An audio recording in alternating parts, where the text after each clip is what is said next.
Hello, Phil here from Wings of Pegasus and welcome to another analysis video. If you enjoyed this video, please give it a thumbs up and subscribe.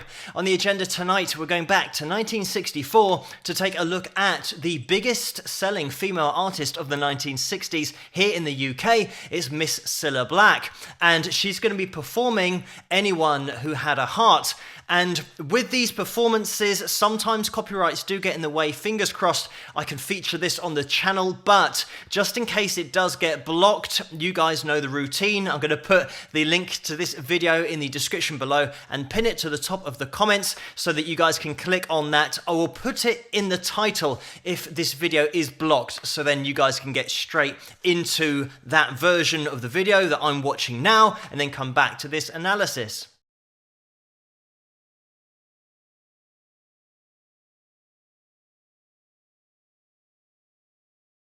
And there we have it.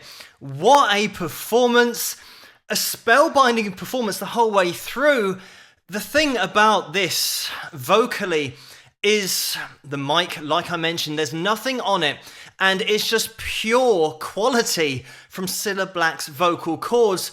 And the amount of technique that Cilla had that you just get the impression was natural, because the way that she changes her vowels when she sings in this performance, something, for example, when she's singing the word true, that is a really natural vowel in terms of a clean ooh is such a head voice vowel. So it means that it'll always sit up there and you won't get a lot of body to that sound.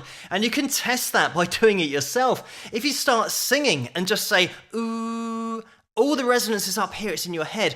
As long as you start putting a little bit of into the sound and go, it's now lower down. You're getting more body in that sound. And Cilla has such a great way of changing her vowels to make the most of her tone. It's such a unique tone to start with, but adding that body into the sound just with a subtle variation in these vowel modifications. The other thing that we have throughout the performance, and something that Cilla had nailed down, was her control, that vibrato, and it is bordering on that classical vibrato. When you watch classical singers, they have a very wide vibrato. It's always controlled, always of the same frequency, and Cilla has that. Having this ability, you might assume that Cilla had classical training and that having this control is something that was handed down to her from a classical teacher, but people like Cilla and the Beatles and other bands around at the time in Liverpool, they weren't singing at the Cavern Club and then going and having classical lessons and then coming back to the Cavern Club. It was just all getting involved in the scene and just doing things, singing naturally.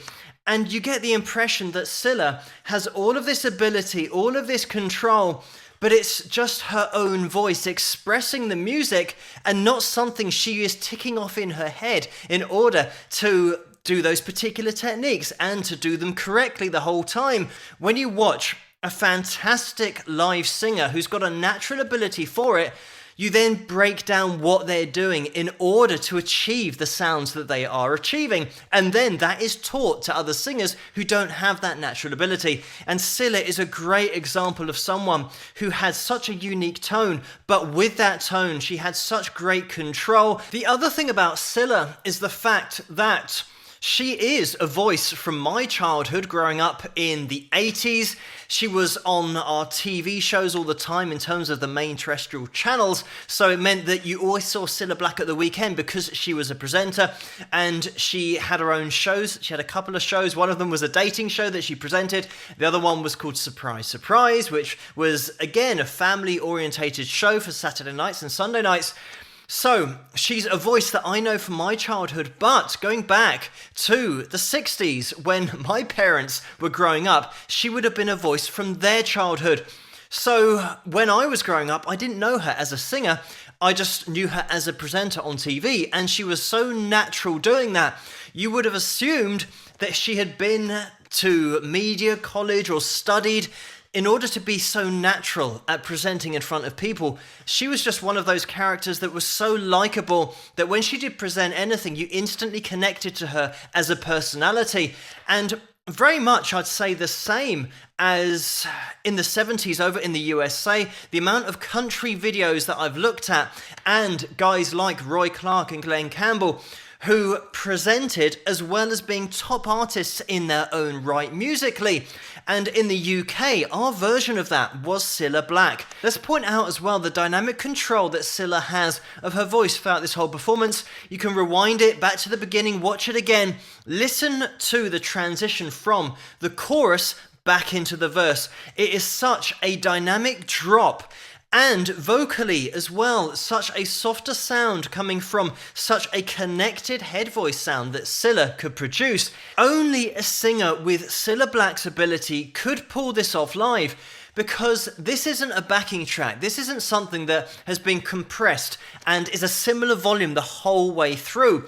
We've got the orchestra set up here, so it means that in the verses, when we are quiet and that dynamic range has been brought down by the whole orchestra, Cilla's vocal has to be quiet, else it wouldn't suit the backing. So when we get into the chorus, you can hear that dramatic jump in volume we have from the orchestra, which means that Cilla has got to achieve the same thing with her vocal cords, with her resonance, and she does that.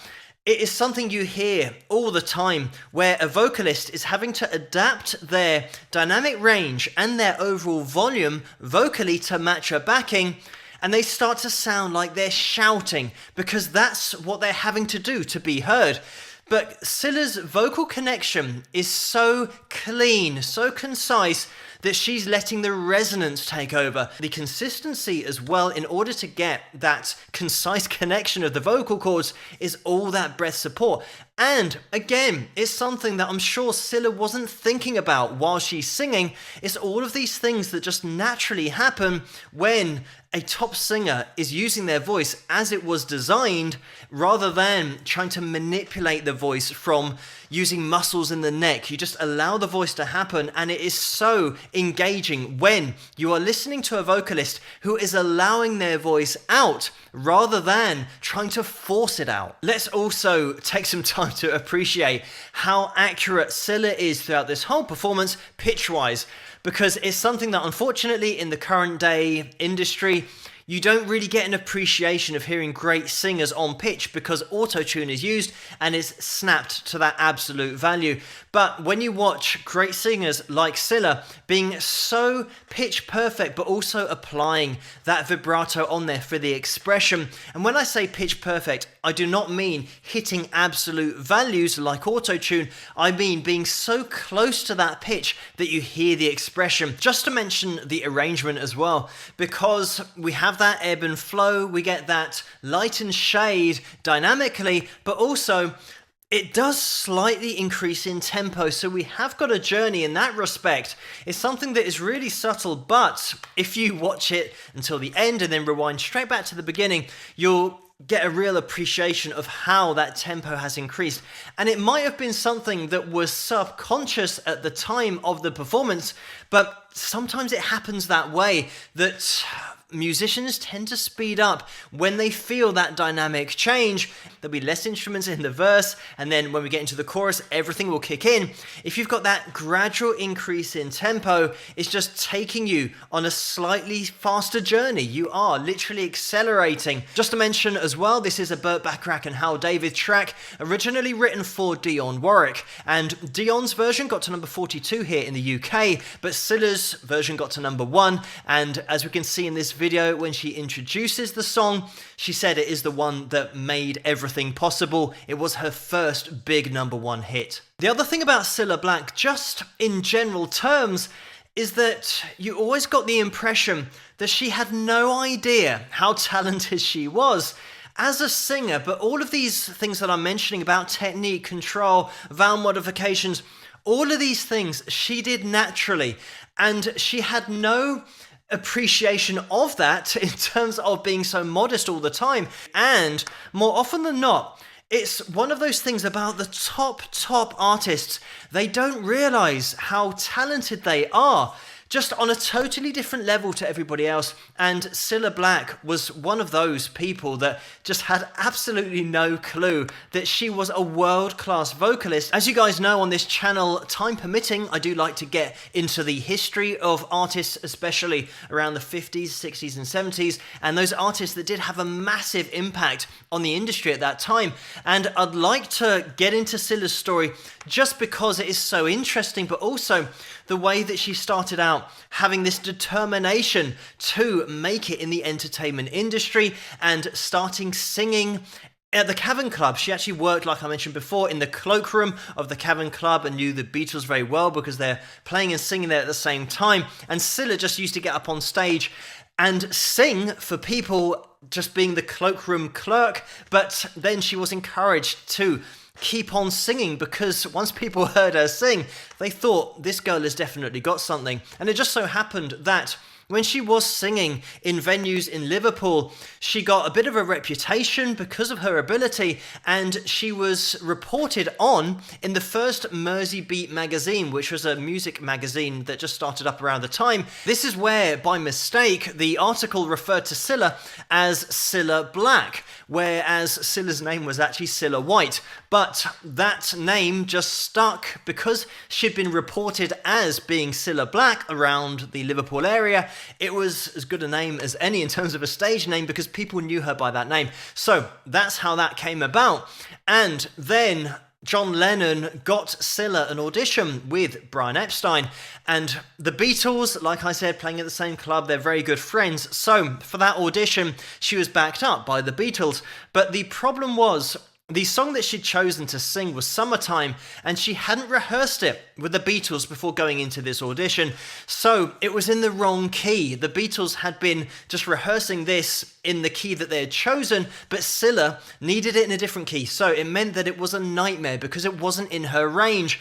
And this is something that I mentioned about singing and everybody that's learning to sing at home, and you might be trying a song that isn't in your key. You need to know what your range is in order to give yourself half a chance to start with, and this is a great example because Cilla, just a massively talented vocalist, but if she's given a song that isn't in her range, it's going to be really difficult for her to sing it. So it was a nightmare, as Cilla said, that it was just one of those situations where she wanted to disappear because she couldn't sing it. Her voice didn't sound good because it wasn't in her range. So that was unfortunately a bit of a disaster, that first audition with Brian Epstein. So Cilla went away and kept on plugging away in terms of performing at venues, and this is when she was spotted at a jazz club by Brian Epstein, who now saw her in a much more comfortable situation and got to appreciate her voice for what it was, singing in the right key.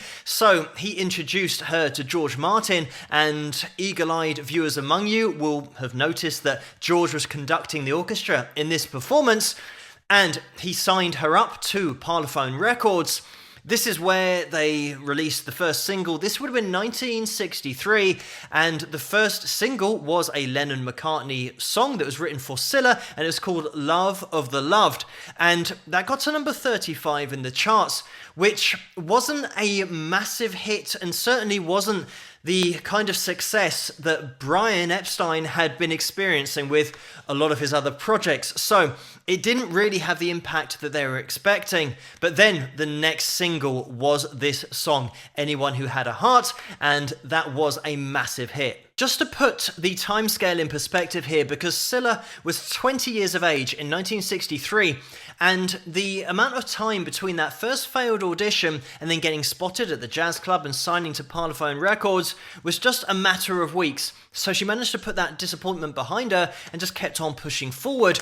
The next single that she released after this one was called You're My World, and that got to number 26 in the US charts, so it was a big hit for her over there. A bit of trivia about that song: it was originally an Italian song called Il Mio Mondo, and then was translated into English for Cilla, and it worked really well. Another thing is that Elvis was a big fan of that song and Cilla's performance. so much so that he had it put on his jukebox at his Graceland home. The fourth single was called It's For You, and that was another Lennon-McCartney composition, and Paul McCartney played piano on that recording in the studio for Cilla. She also then released her version of You've Lost That Lovin' Feeling, and that did really well. It got to number 2 until the Righteous Brothers released their version in the UK, and that got to number 1, and Cilla's version then went down to number 5. And by the way, if you want to check out Bobby Hatfield singing that, I've got a video on the Righteous Brothers version of that track here somewhere. Paul McCartney has said that Cilla's version of The Long and Winding Road is the definitive version of that song.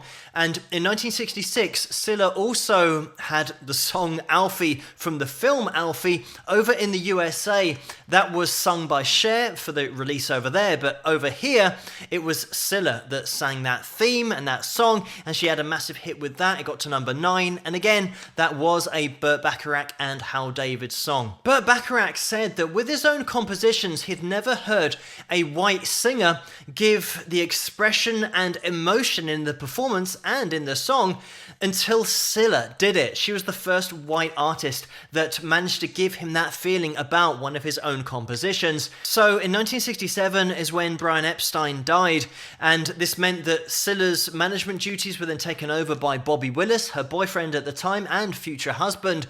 And in the late 60s, Cilla charted consistently and had a real resurgence with her music going into the early 70s as well. It was then that she got into acting and started to pursue other avenues. I'm not going to have time to cover everything that Cilla achieved.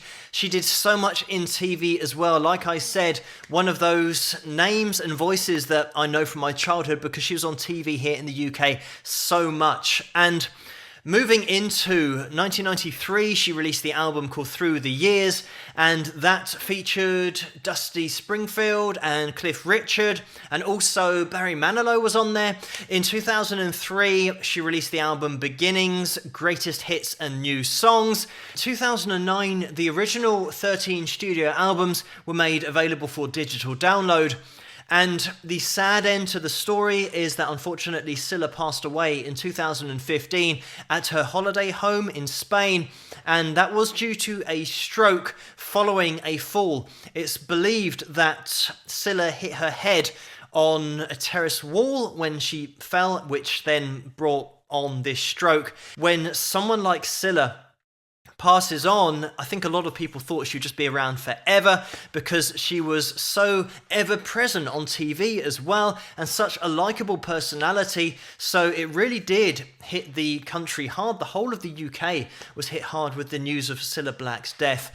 But fortunately, with videos like this, we can look back at Cilla and really appreciate her top-level talent for singing, but also in the UK here, she'll always be remembered for her personality, her likability, and just being someone who was so modest and had such ability, but never really knew that herself. She was so modest with the way that she was. She'd do panto, and here in the UK we have things called pantomimes, which is like a family show. It's a stage show that the whole family can go and watch. It's a musical, it's comedy, and Cilla was one of those that would get involved and also sing and put so much into that panto season for so many families. But thank you guys so much for suggesting this video for me to take a look at, and keep those suggestions coming in the comments below. Let me know what you guys think, and if you enjoyed this video, please give it a thumbs up and subscribe, and I'll see you guys at the next one. Rock!